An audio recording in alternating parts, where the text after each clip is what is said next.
नमस्कार. आजच्या या विशेष कार्यक्रमामध्ये आपण अशा एका व्यक्तीला भेटणार आहोत जी अगदी तरुण वयामध्ये आमदार झाली. एकदाच नाही तर त्याच्यानंतर सलग 4 वेळा ती व्यक्ती आमदार महाराष्ट्रात राहिलेली आहे आणि तसंच कमी वयामध्ये अतिशय महत्त्वाच्या खात्याचं मंत्रिपदसुद्धा त्या व्यक्तीला आत्ता भूषवायला मिळत आहे. असे कोकणचे लोकप्रिय प्रचंड दांडगा जनसंपर्क असलेले नामदार उदयजी सामंत, महाराष्ट्र राज्याचे उच्च शिक्षण आणि तंत्रशिक्षण खात्याचे मंत्री. उदयजी, स्वागत तुमचं या कार्यक्रमामध्ये. सगळ्यात पहिल्यांदा तुम्हाला विचारायचं आहे, तुमची आत्ता एक अतिशय महत्त्वाची भूमिका आम्ही गेल्या काही महिन्यांमध्ये बघितली. खरं तर जे करोना आणि कोविड योद्धा म्हणायला पाहिजेत अशा महत्त्वाच्या योद्ध्यांपैकी तुम्ही एक आहात. तर या करोनापासूनच मी सुरुवात करतो, नंतर आपण वेगवेगळ्या विषयांवर जाऊयात. मला एक सांगा, या करोनाच्या परिस्थितीला तोंड देण्याकरता तुम्हाला काय काय कसरती कराव्या लागल्या? उच्च व तंत्रशिक्षण विभागाचा मंत्री झाल्यानंतर अनेक कल्पना डोक्यामध्ये होत्या की उच्च व तंत्रशिक्षण विभागाला एका वेगळ्या स्तरावर नेऊन ठेवायचं. पण 3 महिन्यातच जगाच्या पातळीवर हा करोना आजार आला आणि सगळंच आपलं ठप्प झालं. माझ्या खात्याअंतर्गत जवळजवळ 40 ते 42 लाख विद्यार्थी हे शिक्षण घेतात 12वी नंतर. त्यांच्या परीक्षांचा देखील प्रश्न निर्माण झाला, त्यांच्या आरोग्याचा प्रश्न देखील निर्माण झाला, पालकांच्या देखील शंका त्याच्यामध्ये होत्या, प्राध्यापकांच्या शंका होत्या, आमच्या शिक्षकेतर कर्मचाऱ्यांच्या शंका होत्या. आणि म्हणून माझी पहिली भूमिका अशी होती की करोना हा जो आजार आहे हा विद्यार्थ्यांना होता कामा नये, विद्यार्थ्यांमार्फत घरापर्यंत जाता कामा नये, प्राध्यापकांमार्फत जनतेमध्ये पसरता कामा नये. आणि म्हणून विद्यार्थ्यांना केंद्रबिंदू मानून ह्या परीक्षाच होऊ नयेत या मताचा मी होतो. कारण विद्यार्थ्यांनी इतके वर्ष परीक्षा दिलेल्या होत्या, सेमिस्टर पद्धतीनं परीक्षा दिलेल्या होत्या आणि परीक्षा होऊ नये म्हणून सांगितल्यानंतर जो काय हल्लकल्लोळ माजला विशेषतः आमच्या विरोधकांमध्ये, हे देखील आपण बघितलेलं आहे. मग त्याच्यानंतर UGCनं सांगितलं की परीक्षा घ्याव्यात. पण UGC देखील मला जाणवलं की इतक्या वर्षानंतर कशा पद्धतीनं 4 महिन्यात बदलते. म्हणजे एप्रिलला सांगते परीक्षा घेऊ नका, जूनला सांगते शासनानं निर्णय घ्या आणि परत एकदा 3 वर्षाच्या सगळ्या विद्यार्थ्यांच्या परीक्षा झाल्यानंतर ज्यावेळी काही डोक्यात गेलं असेल, मला माहीत नाही, मी त्या मंत्री महोदयांशी देखील बोलण्याचा प्रयत्न केला, पण त्याच्यानंतर अचानक म्हणजे करोनाचा प्रसार व्हायच्या अगोदर परीक्षा घेऊ नका ही भूमिका आणि लाखो लोक देशामध्ये बाधित झाल्यानंतर परीक्षा घ्या ही भूमिका, हे देखील माझ्या आकलनशक्तीच्या बाहेर होतं. तरी देखील मी UGCच्या विरोधात जाऊन एक्झाम घेऊ नये म्हणून सांगितलं. त्याच्यानंतर सुप्रीम कोर्टामध्ये आम्ही गेलो आणि शेवटी आपण लोकशाही मानतो, सुप्रीम कोर्टाचा निर्णय झाला की परीक्षा घ्याव्या म्हणून आणि त्या परीक्षा महाराष्ट्रामध्ये आम्हाला घ्याव्या लागल्यात. पण मी ठामपणानं सांगतो मंत्री म्हणून की आपल्या परीक्षा जशा फिजिकली आम्ही घेऊ शकलो, ऑनलाईन घेऊ शकलो, तशा परीक्षा कुठेही देशामध्ये झालं नाहीत आणि हे सगळं श्रेय माझ्या प्रशासनाचं आहे, माझ्या प्राध्यापकांचं आहे, प्राचार्यांचं आहे आणि युनिव्हर्सिटीचं आहे. अर्थात ते श्रेय तुमचं सगळ्यात जास्त याचं कारण मला आठवतं, तुम्ही सगळ्या कुलगुरूंना त्या ठिकाणी जाऊन जेवढी विद्यापीठं आहेत तेवढ्या विद्यापीठांमध्ये बैठका घेतल्या होत्या, त्यांच्यामध्ये एक सामंजस्य निर्माण करायचा प्रयत्न केला. पण मला तुम्हाला आणखीन एक विचारायचं आहे, तुम्ही ई-कंटेंटद्वारे जो अभ्यास राबवण्याचा प्रयत्न केलात किंवा ऑनलाईनवरून शिक्षण देण्याचा प्रयत्न केला, त्याला अध्यापकांचा तुम्हाला हे कसा मिळाला, प्रतिसाद कसा मिळाला? कारण आपल्याकडे अजून ई-कंटेंट तेवढ्या प्रमाणात पसरलेलं नाही आहे किंवा अध्यापकांना सुद्धा स्वतःच्या शैलीमध्ये शिकवताना बदल करायला लागतात, ते त्यांच्या पचनी पडलेलं दिसत नाही आहे. नाही, ऑनलाईन एज्युकेशन सिस्टीम डेव्हलप करताना फार मोठा त्रास झाला ही वस्तुस्थिती आहे. पण ह्याची सुरुवात आम्ही मुंबईमधनं केली नाही, ह्याची सुरुवात आम्ही गडचिरोलीमधनं केली. ज्या भागामध्ये इंटरनेट पोचू शकत नाही, ज्या भागामध्ये कनेक्टिव्हिटी चांगली नाही, अशा ठिकाणी डेटा सेंटर ओपन केलं आणि पहिलं पायलट प्रोजेक्ट ह्या ऑनलाईन एज्युकेशनचा जर महाराष्ट्रामध्ये आम्ही कुठे राबवला असेल तर तो गडचिरोली आणि चंद्रपूरमध्ये राबवला. आणि तिथं राबवल्यामुळे शेवटी कुलगुरूंच्या मनामध्ये देखील आलं की गडचिरोली आणि चंद्रपूरला होतं आहे तर मुंबईमध्ये झालं पाहिजे, पुण्यामध्ये झालं पाहिजे. आणि मग ही सिस्टीम जी होती ती विकसित झाली. अतिशय चांगल्या पद्धतीनं आम्ही MCQ पद्धतीनं परीक्षा घेतल्या. मी कशासाठी गेलो होतो कुलगुरूंना भेटायला, तर प्रशासन आणि कुलगुरू ही गाडीची 2 चाकं आहेत ती आणि व्यवस्थितरित्या चालली पाहिजे. पण त्याच्यावर देखील माझ्यावर टीका झाली की आजपर्यंत मंत्री विद्यापीठामध्ये गेले नाहीत, हे मंत्री विद्यापीठामध्ये गेले. मी गेलो ते गेलो, पण 2दा मला त्याच्यात करोना पण झाला. त्याच्यामुळं मी काय माझ्या हौसेसाठी गेलो नव्हतो, कुलगुरूंना त्रास देण्यासाठी गेलो नव्हतो. महाराष्ट्र शासन ह्या अडचणीमध्ये पूर्ण तुमच्यासोबत आहे हे सांगण्यासाठी मी 13ही विद्यापीठांचा दौरा केला. आणि मला सांगताना माझ्या सगळ्याच सिस्टीमबद्दल एवढ्यासाठीच आनंद आहे की 7.5 ते 8 लाख विद्यार्थ्यांपैकी 4 लाख विद्यार्थी हे ऑफलाईन एज्युकेशनला म्हणजे परीक्षेला बसले, पण त्याच्यातला एकही बाधित व्हायला आम्ही दिला नाही. हे आमचं सगळ्यात मोठं मेरिट होतं आणि त्याचं श्रेय मी जसं तुम्हाला सांगितलं तसं सगळ्यांना मिळालं. पण परीक्षा झाल्यानंतर म्हणजे मला एक दुसरं देखील आश्चर्य आहे. परीक्षा होत नव्हत्या तेव्हा परीक्षा घ्या म्हणून विरोध झाला. परीक्षा ज्यावेळी घेतल्या त्यावेळी सगळे स्तब्ध झाले. कदाचित करोनाचा फैलाव झाला तर परत एकदा आक्रमक भूमिका घेऊन आमच्यावर ते तुटून पडले असते, पण तसं काही झालं नाही. मग परीक्षा झाल्यानंतर मग दुसरी काय टूम काढली, फी रद्द करा. आता ह्या सगळ्या गोष्टी ज्या आहेत ह्या करोनाच्या संबंधित अवतीभोवती फिरणाऱ्या आहेत आणि म्हणून या फीच्या संदर्भातले विषय असतील किंवा डेव्हलपमेंट फी काय आता नवीन मुद्दा जो महाराष्ट्रामध्ये काही संघटनांनी सुरू केला आहे, मला असं वाटतं की ह्याच्यावर मी सगळ्यावर निर्णय घेणार आहे मुख्यमंत्र्यांच्या नेतृत्वाखाली आणि विद्यार्थ्यांना केंद्रबिंदू मानणं ही माझी प्रायोरिटी आहे. मला एक तुम्हाला आणखीन विचारायचं, गेले काही दिवस एका नवीन कुठल्या तरी करोनाच्याच फॅमिलीमधल्या विषाणूचं एक जे काही प्रादुर्भाव UK मध्ये आणि ब्रिटनमध्ये सगळीकडे दिसतो आहे, युरोपमध्ये तो पसरण्याची शक्यता आहे असं म्हणतात.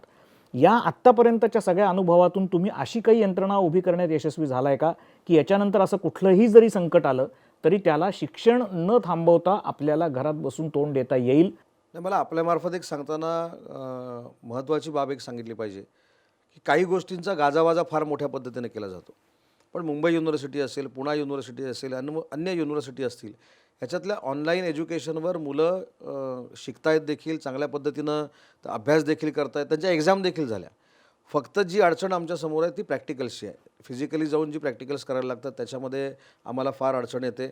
आम्ही वायवा फोनवर देखील घ्यायला सुरुवात केलेली आहे, जी जगामध्ये कुठे नाही, जे आपण पहिल्यांदा महाराष्ट्रामध्ये सुरू केलं आहे. पण मला असं वाटतं की नवीन करोनाचा जो बदललेला व्हायरस आपल्याकडे येतो आहे त्याच्यासाठीच मी पूर्वीपासून सांगत होतो आणि त्याच्यावर देखील माझ्यावर टीका झाली की कॉलेजेस का सुरू झाली नाहीत. आजही मी कॉलेज सुरू करण्याचा निर्णय घेतलेला नाही.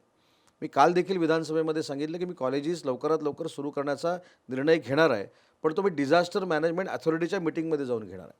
याचं कारण असं आहे की प्रत्येक जिल्ह्यामध्ये जिल्हा स्तरावर काय चाललं आहे हे जिल्हाधिकाऱ्याला माहीत असतं, तिथल्या पोलीस अधीक्षकाला माहीत असतं आणि या सगळ्यांशी चर्चा करून लवकरात लवकर फिजिकली कॉलेज देखील सुरू होतील.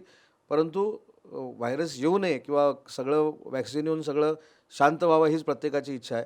पण मला असं वाटतं की उच्च व तंत्रशिक्षण विभाग ज्या पद्धतीनं आज काम करतो आहे, सगळ्या संकटाला सामोरं जाऊन ऑनलाईन सिस्टीम जी आहे ही आमची अतिशय चांगल्या पद्धतीनं तत्पर आणि तयार आहे. आता करोनाच्या या काळामध्ये जसं शिक्षण बाधित झालं किंवा शिक्षणावर परिणाम झाला, ते एक मोठं आव्हान तुमच्यापुढे होतं, तसं शेतीवर सुद्धा परिणाम झाला. तुम्ही कोकणातून आलेला आहात. तुमचा वेंगुर्ल्यापासून संगमेश्वरपर्यंत कोकणातल्या रत्नागिरीतल्या जो प्रवास आहे, कोकणातले हे तिन्ही जिल्हे जे आहेत, या जिल्ह्यांमध्ये पावसामुळे, अवकाळी पावसामुळे प्रचंड नुकसान झालं. उभी झाडं आडवी झाली. आणि तुम्ही तर आता सिंधुदुर्गचे पालकमंत्री आहात, पण रत्नागिरीसुद्धा तुमचाच असल्यासारखं आहे. तुम्ही रहिवासी पण आहात, तिथले सगळेच तुम्हाला तुमच्या पहिल्यापासून ओळखतात, तुमचे व्यक्तिगत संबंध तिथे आहेत. काय तिथल्या शेतकऱ्याबद्दल तुमची भावना आहे? आत्ता केंद्राचं पथक 2 महिन्यांच्या नंतर पाहणी करायला 2-3 दिवसाखाली आलं. आपण बघितलं किती उशीर लागला. म्हणावी तशी मदत केंद्राकडनं मिळत नाही आहे. तेव्हा सिंधुदुर्गचे पालकमंत्री म्हणून आणि या सरकारमधले एक अतिशय वरिष्ठ खात्याचे मंत्री म्हणून आणि शिवसेनेचे प्रवक्ते म्हणून तुम्हाला एकूणच काय वाटतं या परिस्थितीकडे? शेतकऱ्यांची अवस्था फार वाईट आहे आपल्याकडे. नाही, याच्यामध्ये एक मला स्पष्ट असं वाटतं की केंद्र शासनानं राज्य शासनामध्ये कोणाचंही सरकार असू दे, पण समन्वय ठेवला पाहिजे. आज दिल्लीच्या आजूबाजूला जी परिस्थिती आहे किंवा हरियाणामध्ये जी परिस्थिती आहे, शेतकरी सगळे रस्त्यावर उतरलेले आहेत. ते कदाचित एका वेगळ्या विषयासाठी रस्त्यावर उतरले असतील, APMC असेल किंवा त्यांचे कायदे असतील, ह्याच्या संदर्भामध्ये शेतकरी नक्की उतरले असतील. पण तुम्ही ज्याचा उल्लेख केला, वादळ झालं, आपल्याकडे निसर्ग वादळ आलं, त्याच्यानंतर अवकाळी पाऊस आला, ह्याच्यामध्ये देखील ज्या सेंट्रल गव्हर्नमेंटच्या काही कमिट्या पूर्वी येऊन गेल्या असतील, पण त्यांनी केलेली जर मदत बघितली तर ती महाराष्ट्राची त्यांनी चेष्टा केलेली आहे. पश्चिम बंगालला तुम्ही 1200 कोटी रुपये देता, कर्नाटकला हजारो कोटी रुपये देता आणि महाराष्ट्राला आपण 238 कोटी रुपये देतो. म्हणजे ही क्रूर चेष्टा आहे. त्याच्यानंतर निसर्ग वादळ देखील झालं. निसर्ग वादळाचं खरं पुन्हा एकदा सगळं कोकण रुळावर आणण्याचं जे श्रेय जातं ते खरोखरच उद्धव ठाकरे साहेबांना जातं. कारण ज्या पद्धतीनं 2.5 पट सगळं म्हणजे केंद्र शासनाचे जे निकष होते ते 2.5 पटीनं वाढवले आणि 2.5 पटीनं वाढवून निधी कोकणाला दिला. त्याच्यामध्ये घरं असतील, पडलेली झाडं असतील, आंब्याची झाडं असतील, काजूची झाडं असतील. आज संपलेला शेतकरी पुन्हा एकदा उभं करण्याचं काम महाविकास आघाडीच्या माध्यमातून झालं. पण या सगळ्याचा परिपाक एकच आहे. जसं तुम्ही म्हटलं की अवकाळी पाऊस येऊन गेला. अवकाळी पाऊस कधी येऊन गेला? जवळजवळ 1-1.5 महिन्यापूर्वी येऊन 2 गेला. महिन्यापूर्वी. 2 महिन्यानंतर आज केंद्र शासनाचं पथक येतं आहे. मी आज आवर्जून आपल्यामार्फत एक उल्लेख करेन. असाच जुलै 2005ला किंवा 2006ला फार मोठा पूर आला होता कोकणामध्ये. कराडवरनं येणारा मार्ग बंद झाला होता, कशडीवरनं येणारा मार्ग बंद झाला होता. फक्त कोल्हापूरच्या आंबा घाटातनं येणारा मार्ग खुला होता. 48 तासामध्ये त्यावेळी देशाचे अन्न व पुरवठा मंत्री शरद पवार साहेब होते. 48 तासामध्ये कमिटी सकट केंद्राच्या शरद पवारसाहेब कोकणामध्ये पोचले होते आणि त्यांनी मदत केली होती. जर ते 48 तासामध्ये होऊ शकतं तर त्याच्यापेक्षा मोठ्या पद्धतीनं आज मोबाईलची सिस्टीम आहे, टेक्निकली देखील आपण साऊंड आहोत, तरीसुद्धा 2-2 महिने पथक येत नाही आणि पथक आल्यानंतर शेतकऱ्यांना काय सांगून जातं, किती नुकसान झालं ह्याचा अहवाल आम्ही केंद्र शासनाकडे सादर करणार आहोत आणि केंद्र शासनाला विनंती करून आम्ही पैसे आणणार आहोत. आजच जे मी बघितलं, मला असं वाटतं की त्यावेळी 8-10 वर्षापूर्वी किंवा 15 वर्षापूर्वी ज्यावेळी हा निर्णय झाला, ऑन दी स्पॉट निर्णय झाला. चिपळूणमध्ये शरद पवारसाहेब बसले, तिथून त्यांनी मंत्रिमंडळाशी चर्चा केली आणि जी मदत काय द्यायची आहे ही तिथे 24 तासामध्ये जाहीर केली. शेतकऱ्यांना हे पाहिजे. आज कमिटी येणार, परत महाराष्ट्राचं सरकार हे महाविकास आघाडीचं आहे म्हणून ते केंद्र सरकारकडे जाणार, मग 2 महिने परत थांबणार आणि मग त्याच्यातनं 100-150 कोटी रुपये तरी पाठवणार. एका गोष्टीचा मला या गोष्टीचा उल्लेख केलाच पाहिजे मला, की आत्ता तुम्ही ज्यांचा उल्लेख करताय ते महाविकास आघाडी सरकारचे कर्ते शरद पवार साहेब यांनी तुमचा उल्लेख अतिशय चांगल्या कामाकरता गौरवपूर्ण केलेला आहे. तुम्ही आत्ता या सगळ्यामधल्या संकटाच्या काळामध्ये जो ठिय्या मारून बसलेला होता तुमच्या मतदारसंघातच नाही तर तुम्ही ज्याचे पालकमंत्री आहात त्या जिल्ह्यात सुद्धा, सिंधुदुर्गमध्ये सुद्धा आणि रत्नागिरीत सुद्धा, या तिन्ही ठिकाणी तुम्ही आत्ता जे काही काम केलेलं आहे ते अतिशय उत्तम प्रकारचं आहे. शेतीच्या बाबतीमधल्या आणखीन 1-2 मुद्द्यांना फक्त आपण एकाच मुद्द्याला आपण हात लावून पुढे जाऊयात. कोकणातल्या शेतकऱ्याची अशी वाताहत का होते? कोकणी शेतकऱ्याच्या स्वभावामुळे होते का निसर्गाची अवकृपा होते, पाण्याची पण अवकृपा होते, जास्ती नद्यांना आलेलं पाणी कोकणात टिकत नाही, सगळं वाहून जातं आणि मुळात तिथला पर्यटन व्यवसाय, तिथला युवक, त्याचा रोजगार, तुम्ही इतके वर्ष आता या सगळ्या प्रश्नांकडे बघता आहात, तुमच्या तरुणपणच्या सगळ्या आठवणी तुम्हाला असतील, त्याच्यानंतर आत्ता तुम्ही मंत्रिपदी आहात, तुम्हाला काय वाटतं नक्की कोकणाच्या या अवस्थेत युवकाच्या बदल करण्याकरता काय केलं पाहिजे? मला असं वाटतं की करोनानंतर कोकणातल्या शेतकऱ्यांची, कोकणातल्या युवकांची मानसिकता नक्की बदललेली आहे. आमच्याकडे जो मुंबईकडे जाणारा ओढा होता तो करोनानं आपोआपच पुन्हा गावामध्ये आला. ती सगळी तरुण पिढी शेती करायला शिकली. म्हणजे उदाहरण द्यायचं झालं तर सिंधुदुर्ग जिल्ह्यामधनं मुंबईला जाणारा जो आंब्याचं जे मार्केट आहे ते नवी मुंबईच्या काही दलालांमार्फत आपल्याला माहीत असेल ह्या सगळ्या गोष्टी होत असतात. पण यावेळीच असं झालं की जी आपली मगाशी टेक्नॉलॉजीचा जो उल्लेख केला त्या टेक्नॉलॉजीनं 18,000 टन माल हा आंब्याचा तरुणांनी, तिथल्या शेतकऱ्यांनी डायरेक्ट दलालाला मध्यस्थी न घेता मार्केटमध्ये पाठवला. रत्नागिरीमध्ये पण तसंच झालं. रत्नागिरीमध्ये काजू असेल, आंबा असेल, कोकम असेल, हे ऑनलाईन सिस्टीमवर परदेशामध्ये देखील गेलं. मला असं वाटतं की एखादं संकट आलं की त्याच्यातनं माणूस शिकत असतो आणि करोनाच्या संकटातनं कोकणातला शेतकरी शिकला आहे आणि तो पुन्हा एकदा गावाकडे राहून शेती करायला शिकलेला आहे. एक साधा सरळ प्रश्न, त्यावेळेला काँग्रेसचे विचार आणि त्या विचाराने तुम्ही भारलेले होतात, त्यावेळेला तुम्हाला तुमचे नेते आजही तुम्ही त्यांचं नेतृत्व मानता, ते शरद पवार साहेबही काँग्रेसमध्ये होते, तुम्ही त्यावेळेला काँग्रेसमध्ये गेलात आणि त्यांनी वेगळा पक्ष काढला राष्ट्रवादी, तेव्हा तुम्ही त्यांच्याबरोबर राष्ट्रवादीमध्ये गेलात. तर मुळात आता या कारणाची अनेक वेळेला चर्चा तुम्ही याच्या आधीही केलेली आहे की तुम्हाला का जावं लागलं, कुठल्या परिस्थितीत जावं लागलं, पण त्याच्यामागे फक्त राजकारण एवढंच कारण नसतं, त्याच्यामागे आणखीनही बरेच पदर असतात. पण गमतीचा भाग असा आहे की तुम्हाला आजही दोन्ही नेते तेवढेच मानाचे, तेवढेच तुमच्या आवडीचे, तेवढेच तुमच्या आदरस्थानाचे आणि त्या दोन्ही नेत्यांना त्यांचा तुमच्यावर तेवढाच जीव आहे. तुम्हाला जेवढी गोविंदबाग जवळची आहे तेवढंच मातोश्री जवळचं आहे. आज उद्धवसाहेबही तुम्हाला कोकणातला आमचा शिवसेनेचा चेहरा म्हणजे उदय सामंत असं म्हणतात आणि पवारसाहेबांनी तर तिथे येऊन तुमचं कौतुक केलं. तुम्ही या सगळ्या करोना काळात आणि अवकाळी काळामध्ये जे तिथे काम केलं बसून, तिथे येऊन त्यांनी तुमचं कौतुक केलं. तर ही किमया तुम्हाला नक्की कशी साधली, असा एक सर्वसामान्य माणसांना प्रश्न पडलेला असतो. नाही, याच्यामध्ये कॉलेज जीवनापासून जर मी बघितलं तर आपण शिवसेनेमध्येच काम करावं अशी माझी त्यावेळीची देखील भावना होती. परंतु जसं आपण म्हटलं की मी पक्ष बदलला, तर त्यावेळी एक अशी स्थिती निर्माण झाली की मी त्यावेळी शिवसेनेमध्ये काम करू शकलो नाही. मी काँग्रेसमध्ये काम सुरू केलं. शरद पवारसाहेब महाराष्ट्रातले होते. महाराष्ट्रातल्या माणसावर दिल्लीमध्ये अन्याय होतो एवढंच डोक्यामध्ये आलं. मी पवारसाहेबांबरोबर काम करायला सुरुवात केली. पवारसाहेबांनी मला वाऱ्यावर सोडलं नाही. वयाच्या 28व्या वर्षी मी आमदार झालो. मला 37व्या वर्षी मंत्री केलं. पण या सगळ्या प्रवासामध्ये दोनच जे देशातले नेते असे आहेत ज्यांच्याकडे मी वेगळ्या एका मार्गदर्शक तत्वातनं बघायचो किंवा एक आयडॉल म्हणून बघायचो, ते म्हणजे हिंदू हृदय सम्राट बाळासाहेब ठाकरे आणि शरद पवार साहेब. दुर्दैवानं आजही शिवसेनेमध्ये काम करताना एक जी खंत मनामध्ये आहे ती म्हणजे बाळासाहेबांबरोबर मला काम करता आलं नाही. पण आज उद्धव साहेबांबरोबर देखील काम करताना मी एवढा कम्फर्टेबल आहे की माझ्या अधिकारामध्ये कधी हस्तक्षेप होत नाही, कारण मी कधी वावगं करायला जातच नाही.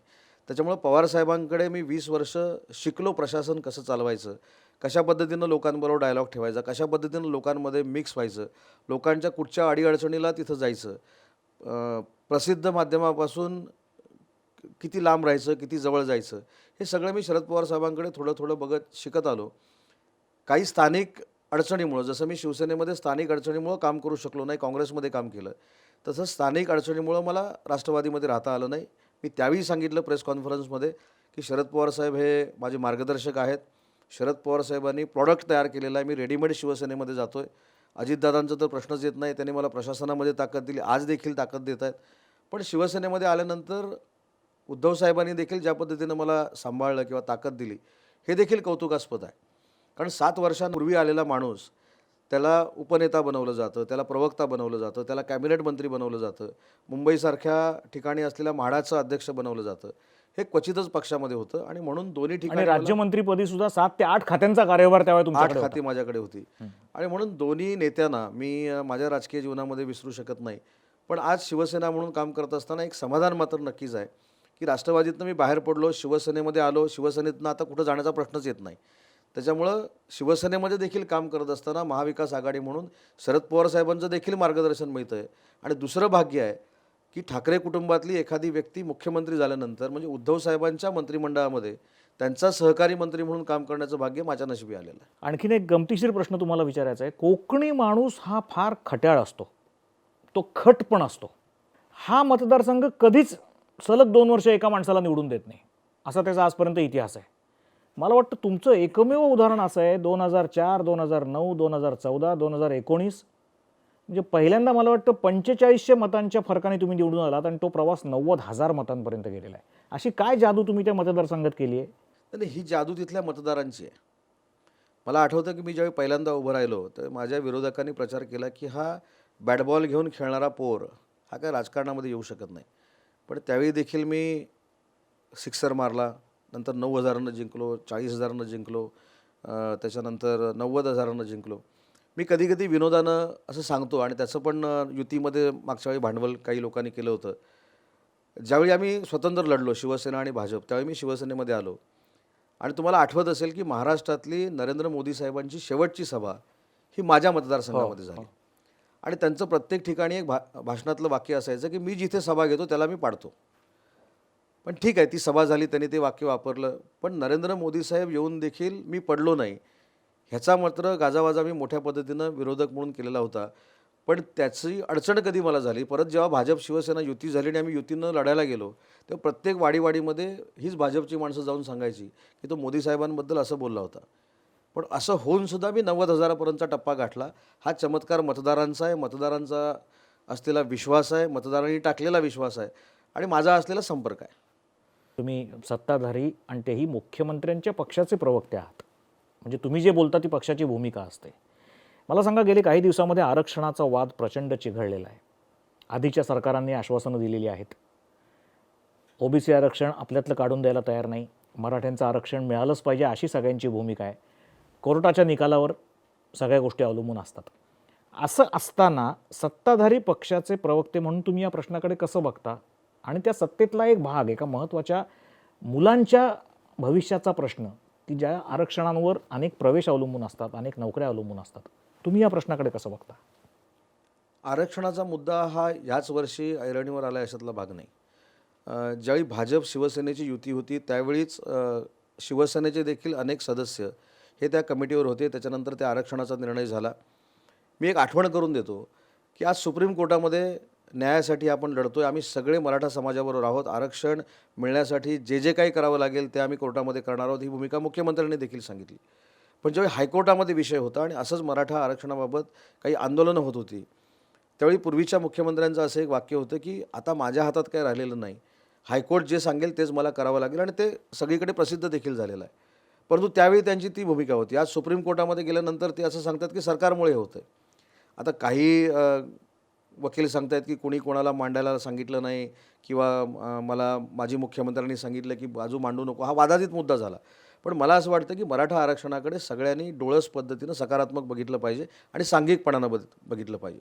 दुसरा एक मुद्दा आहे की जे ओबीसी समाजामध्ये पसरवलं जातं की त्यांच्यामध्ये काहीतरी आरक्षण काढून दिलं जाईल मराठा समाजाला, तर ती भूमिका देखील महाराष्ट्र राज्याचे प्रमुख म्हणून स्पष्ट विधानसभेमध्ये झाली. विधानसभेमध्ये मुख्यमंत्री महोदयांनी सांगितलं की ओबीसी समाजाच्या आरक्षणाला कुठचाही धक्का न लावता आम्ही मराठा आरक्षणासाठी लढणार आहोत. तर मला असं वाटतं की हे सगळं काही जे आता विरोध आणि काही गोष्टी ज्या चाललेल्या आहेत विरोधी पक्षाच्या, मी संघटनांचं म्हणत नाहीत, काही ठिकाणी छत्रपती संभाजीराजे नेतृत्व करत आहेत, काही मराठा संघटनांचे नेते नेतृत्व करत आहेत, हे त्यांची त्यांची भूमिका मांडतायत, त्यांच्या सगळ्यांबद्दलच आदर आहे. परंतु जे विरोधक राजकारण करत आहेत हे चुकीचं आहे आणि ह्याच्यामध्ये मराठा समाज कुठेतरी सफर होऊ शकतो. आणि म्हणून माझी अनेक वेळापासूनची प्रवक्ता म्हणूनची भूमिका होती, जी शिवसेनेचा एक कार्यकर्ता म्हणून होती, की सगळ्यांनी एकत्र आलं पाहिजे, सगळ्यांनी एकत्र येऊन ही भूमिका केंद्र सरकारकडे मांडली पाहिजे. आणि त्याच्यात एक आता चांगलं झालेलं आहे, जे आपण वाचलं असेल, की केंद्र सरकारनं मुख्य सरकारी वकील जे आहेत केंद्र शासनाचे, ॲटॉर्नी जनरल जे आहेत, त्यांना देखील आता सुप्रीम कोर्टामध्ये बोलवलेलं आहे. आणि म्हणून मला असं वाटतं की आता केंद्र सरकारनं ह्याच्यामध्ये भाग घ्यावा, मोदी साहेबांनी देखील पुढाकार घ्यावा. शासन तर सकारात्मक आहे आणि केंद्र शासन आणि राज्य शासन यांच्या समन्वयातनं जर भूमिका मांडली गेली तर मला असं वाटतं की मराठा समाजाला नक्की पुन्हा एकदा न्याय मिळेल. मला एक सांगा, आता 11वीच्या प्रवेशांना सगळे जे उशीर झालेले आहेत, आता शेवटची फेरी आज उद्या 2 दिवसात संपते आहे, त्याच्यानंतर 11वीचे सगळे अभ्यास आणि इतर गोष्टी आधी थोडेसे ऑनलाईन काही सुरू झाले असतील, पण आता उरलेल्या कमी वेळामध्ये पूर्ण करायचे आहेत. तर हे कसं पूर्ण होणार? आमच्या मुलांच्या भवितव्याचं काय होणार? अभ्यासक्रमांचं काय होणार? का निम्माच अभ्यासक्रम होणार का काय, नक्की काय होणार हे पालकांना कळत नाही आहे. आपण या खात्याचे म्हणजे शालेय शिक्षण खात्याचे मंत्री जरी नसलात तरी उच्च शिक्षण खात्याचे आहात. 11वी 12वी नंतरच्या पुढच्या सगळ्या शिक्षणाची सुद्धा मुलांना चिंता पडलेली आहे. त्या अभ्यासक्रमांच्या विषयी काय सांगाल? 11वीपासूनचाच हा प्रश्न फार मोठ्या पद्धतीनं होता. 11वीच्या देखील ॲडमिशन सुरू झाल्यात, 12वी नंतरच्या देखील ॲडमिशन आम्ही सुरू केलेल्या आहेत. EWS जे आरक्षण 10% आहे त्याच्यातनं जी सर्टिफिकेट मिळायची होती त्या संदर्भातला संभ्रम होता, तो देखील 2 दिवसापूर्वी दूर केलेला आहे. विद्यार्थ्यांची इच्छा होती की अजून 15 दिवस ॲडमिशनसाठी वाढून द्यावेत, ते देखील मी त्यांना मुदत वाढवून दिलेली आहे. पण या सगळ्या गोष्टीचं उत्तर एकच आहे, सिलेबस जरी कमी झाला किंवा दिवस जरी कमी झाले तरी शैक्षणिकदृष्ट्या कोणाचंही नुकसान होणार नाही विद्यार्थ्यांचं. ही दक्षता पूर्ण शासन म्हणून आम्ही घेणार आहोत. त्याच्यामुळे विद्यार्थ्यांनी आणि पालकांनी दोघांनी मनात कुठची शंका ठेवू नये. नाही, शालेय शिक्षणचा सिलेबस कमी होण्याची शक्यता आहे, परंतु आमचं ऑनलाईन एज्युकेशन जे आहे ते सुरू झालेलं आहे आणि त्याचे एक्झाम देखील सुरू झाले आहेत. आता मला असं वाटतं की PGच्या ज्या एक्झाम्स आणि जे सिलेबस आहेत त्याच्यावर कुठेतरी चर्चा सुरू आहे. पण याच्यातनं एकच फायनल आहे की कुठचाही त्रास विद्यार्थ्यांना होणार नाही, विद्यार्थ्यांना कुठचंही शैक्षणिक बर्डन येणार नाही आणि त्यांचं नुकसान होणार नाही. सर, आणखीन एक तुम्हाला विचारायचं आहे, म्हणजे कोकणातल्या विद्यार्थ्यांची अपेक्षा आहे बरं का. त्यांना असं वाटतं की पुणे विद्यापीठ आहे, मुंबई विद्यापीठ आहे, आम्हाला कोकण विद्यापीठ का नाही? म्हणजे कोकण कृषी विद्यापीठ आहे बरं का, पण मोठं विद्यापीठ असं कोकण विद्यापीठ का नाही की ज्याच्यामध्ये सिंधुदुर्ग, रत्नागिरी, रायगड अशा तिन्ही जिल्ह्यातल्या मुलांना जवळ पडेल, इथल्या इथे आमची सगळी कामं होतील? नाही, मला पण मी ज्यावेळी उच्च व तंत्रशिक्षण विभागाचा मंत्री झालो त्यावेळी मला असं वाटलं की माझ्या एका सहीनं आता हे कोकण विद्यापीठ होणार आहे. आणि म्हणून मी कोकण विद्यापीठ होण्यासाठी एक समिती नेमली. ती समिती नेमल्यानंतर त्या समितीला बरोबर घेऊन मी कोकणचा दौरा केला. त्याच्यामध्ये विद्यार्थ्यांशी मी बोललो, प्राध्यापकांशी बोललो, प्राचार्यांशी बोललो, संस्थाचालकांशी बोललो. आणि त्याच्यातनं असं एक चित्र निर्माण झालं की सगळ्यांनी मला असं सांगितलं की आम्हाला मुंबई युनिव्हर्सिटी हा ब्रँड जो आहे तो आम्हाला आवश्यक आहे आणि त्याच्यामुळं तुम्ही वेगळा काहीतरी पर्याय काढा. मग UGCने एक आम्हाला पत्र लिहिलेलं होतं की आता प्रत्येक जिल्ह्यामध्ये युनिव्हर्सिटीचा कॅम्पस डेव्हलप करायचं. लोकांच्या डोक्यामध्ये असं होतं की उपकेंद्र काढणार की काय, पण मी असा निर्णयाप्रत आलो आहे की जे मगाशी आपण बोलताना बोललो की ही जी विद्यार्थी आहेत किंवा पालक आहेत किंवा संस्थाचालक आहेत त्यांना मुंबईला यायला जो वेळ लागतो किंवा ती अडचण निर्माण होते ती सगळी निघून गेली पाहिजे. आणि म्हणून 74-75 कॉलेजेसचं एकत्र कॅम्पस हा रत्नागिरी उपकेंद्राच्या ठिकाणी करण्याचा आम्ही निर्णय घेतला, जेणेकरून हा प्रवास थांबेल किंवा दगदग थांबेल म्हणून तो तिथे निर्णय होईल. हे फार छान आहे. आणखीन एक विद्यार्थ्यांची अपेक्षा बरेच दिवस आहे आणि तीही तुमच्या कानावर या निमित्ताने घालतो. स्पर्धा परीक्षांमध्ये UPSC, MPSC अशा स्पर्धा परीक्षांमध्ये बऱ्याच विद्यार्थ्यांना असं वाटतं की बाबा UPSCमध्ये फक्त UP आणि बिहारचेच लोक जास्त आहेत, महाराष्ट्राचे कुठे आहेत? आता यायला लागलेत, पण संख्या त्यांची फार कमी आहे. त्यात कोकणातल्या मुलांची संख्या तर अगदीच कमी आहे. तर स्पर्धा परीक्षांच्या बाबतीमध्ये आपण 2 विचार करतो आहे. ऑलरेडी गव्हर्नमेंटची एक सिस्टीम आहे स्पर्धा परीक्षा घ्यायची आणि काही विद्यार्थी आम्ही दिल्लीला पाठवतो. पण दिल्लीला आम्ही इतका पैसा खर्च करतो, करोडो रुपये खर्च करतो, पण त्याच्यातनं आउटपुट आम्हाला 3% मिळतो. यावर्षी तर एकही विद्यार्थी आमचा दिल्लीला पाठवलेला पास झाला नाही. ही वस्तुस्थिती आणि रेकॉर्डवर आहे. तर माझं मत असं आहे की जे पैसे आम्ही दिल्लीला खर्च करतो तेच महाराष्ट्रामध्ये खर्च करायचे. विद्यार्थ्यांना दिल्लीची कनेक्टिव्हिटी क्रिएट करून द्यायची. तिथल्या प्राध्यापकांची असेल, तिथे IAS, IPS ऑफिसर्स जे आहेत मोठे त्यांची कनेक्टिव्हिटी क्रिएट करून द्यायची आणि हे सगळं केल्यानंतर प्रत्येक जिल्ह्यामध्ये स्पर्धा परीक्षेचं केंद्र करायचं आणि त्याची सुरुवात आपण रत्नागिरीमध्येच करतो आहे, सिंधुदुर्गला ओरसमध्ये करतो आहे आणि रायगडला पेणमध्ये करतो आहे, वा. जेणेकरून ही कोकणातली मुलं जी आहेत ती स्पर्धा परीक्षेमध्ये येतील. आणि त्याच्या पुढे मी जाऊन असं म्हणतो की मला जर विचारलं की स्पर्धा परीक्षा म्हणजे काय, तर मी एक कुणाकडनं तरी ऐकून ठेवलेलं आहे, हिंदू पेपर वाचा. ह्याच्या पलीकडे मला त्याच्यातलं काही माहिती नाही. पण थोडाफार त्याचा अभ्यास केल्यानंतर 12वी नंतर म्हणजे 13वीपासून फर्स्ट इयरपासून जर आपण ऑप्शनल सब्जेक्टच दिला स्पर्धा परीक्षेचा, म्हणजे ज्यांना स्पर्धा परीक्षेला जायचं आहे त्यांनी ग्रॅज्युएशन नंतर अभ्यास न करता त्यांनी 13वीपासून म्हणजे फर्स्ट इयरपासूनच तो अभ्यास करावा, जेणेकरून त्यांच्यामध्ये सातत्य राहील आणि ग्रॅज्युएशन नंतर ते त्याच फील्डमध्ये काम करतील आणि त्याच्यातनं पुन्हा एकदा चांगली पिढी निर्माण होईल IPS आणि तर मला असं वाटतं की त्याचा देखील अभ्यासक्रम करण्याचा निर्णय आम्ही घेतला आहे. काही समिती त्याच्यावर काम करत आहेत आणि अशा पद्धतीनं महाराष्ट्रातली मुलं ही स्पर्धा परीक्षेमधनं पुढे यावीत यासाठी महाविकास आघाडीचं सरकार आम्ही सगळे एकत्र येऊन काम करतो. तुम्हाला एक स्वतः महाराष्ट्र सरकार चालवू शकेल अशी शैक्षणिक वाहिनी सुरू करायची आहे आणि त्याच्याबरोबरच तुम्हाला कंटेंट लर्निंगमध्ये सुद्धा पुढे काही प्रगती करायची आहे.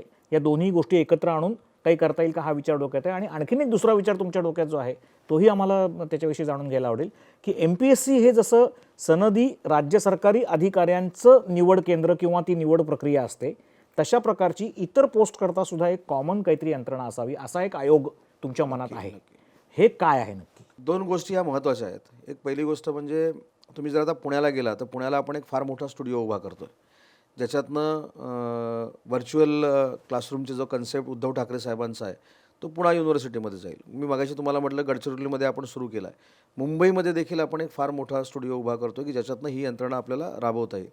थोडक्यात काय की ॲडव्हान्स टेक्नॉलॉजी अडॉप्ट करून जे काय आपल्याला करायचं आहे ते उच्च व तंत्रशिक्षण विभागामध्ये झालं पाहिजे हा मानस ठेवून आम्ही काम करण्याचा प्रयत्न करतो आणि त्याला आम्हाला यश येतं आहे. वाहिनी सुरू करण्याच्या विचारामध्ये आम्ही आहोत का, तर नक्की आहोत. वाहिनी एवढ्यासाठीच असली पाहिजे की आपण करोनातनं जे काही शिकलो आहे, म्हणजे आपण मोबाईलवर सध्या विद्यार्थ्यांना एक्झाम घ्यायला लावतो की अभ्यास करायला लावतो, त्याच्यातनं त्यांना अजूनही आरोग्याच्या काही अडचणी निर्माण होऊ शकतात, डोळ्याचे विकार होऊ शकतात. काही लोकांनी तर मला असं सांगितलं पालकांनी की बसल्यामुळं मणक्याचे देखील त्रास सुरू झालेले आहेत, अशा काही ठिकाणची परिस्थिती आहे. मग आपण TV बघतोच, तर आपल्या एज्युकेशन सिस्टीमची माहिती TVवर का असू नये हा एक कॉन्सेप्ट घेऊन आम्ही पुढे जातो. त्याच्यामध्ये आम्हाला 6-7 महिन्यामध्ये नक्की आम्ही निर्णयाप्रत त्याच्यामध्ये पोचू आणि मला असं वाटतं की ह्या सगळ्या गोष्टी जर आम्ही एकत्रपणे केल्या तर मी ज्यावेळी खातं स्वीकारलं त्यावेळी असलेली खात्याची उंची प्रत्येकानं वाढवण्याचा प्रयत्नच केला आहे. हे कोणी झालेल्या मंत्र्यांबद्दल मला आक्षेप आहे किंवा त्यांनी काही केलं नाही असं मला म्हणायचंच नाही, पण मी मंत्री झाल्यानंतर वेगवेगळ्या आयडियाज घेऊन आणि याच्यामध्ये मला एक प्रामुख्यानं सांगितलं पाहिजे की जे पर्यटन मंत्री आहेत आमचे शिवसेना नेते आदित्य ठाकरे, त्यांचं देखील फार मोठं योगदान आहे. ह्या नवीन आयडियाज देण्यामध्ये त्यांचा देखील प्राधान्यक्रम असतो, ते देखील मला या काही गोष्टी सांगत असतात आणि म्हणून नव्यानं उच्च व तंत्रशिक्षण विभाग उभा राहावा ही प्रामाणिकपणाची इच्छा आहे. मला असं वाटतं मंत्री महोदयांनी आज आपल्या मनातल्या बहुतेक सगळ्या प्रश्नांना उत्तरं दिलेली आहेत. पण उदयजी, मला तुमचं अभिनंदन एका गोष्टीकरता करायचं आहे. मी हे कोकणात बघितलेलं आहे, तुमच्या गावी येऊन बघितलेलं आहे, अनेक वेळा बघितलेलं आहे की ज्याला आपण रूढार्थाने जनता दरबार म्हणतो असा तुमचा जनता दरबार नसतो.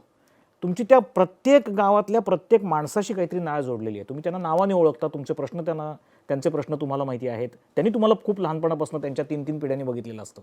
हा जो काही एक जिव्हाळ्यात मतदारांमध्ये आणि तुमच्यामध्ये आहे, त्याच्यामुळेच मला वाटतं 4500 मतांपासून 90,000 मतांपर्यंत 4 निवडणुकांमध्ये सलग उदय सामंत निवडून येतात आणि एक अतिशय तरुण, धडाडीचे, आक्रमक आणि त्याचबरोबर सर्वांमध्ये मिसळून वागणारं असं व्यक्तिमत्व.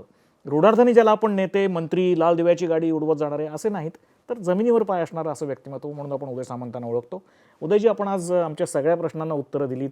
आपण इतक्या महत्त्वाच्या खात्याचा कारभार कोरोनासारख्या काळामध्ये जो सांभाळलात तो खरोखर अतिशय धाडसी होता. 2दा तुम्हाला कोरोनाचा त्रास झाला, तुम्ही त्यातून उभारून परत 5व्या-6व्या दिवशी उभारून परत कामाला लागलात. मला असं वाटतं हे तुमचं काम नक्कीच स्वागतार्ह आहे, स्पृहणीय आहे, कौतुकास्पद आहे. तुमच्या पुढच्या सगळ्या वाटचालीला मी सगळ्या प्रेक्षकांच्या वतीने शुभेच्छा देतो आणि इथेच थांबतो. नमस्कार.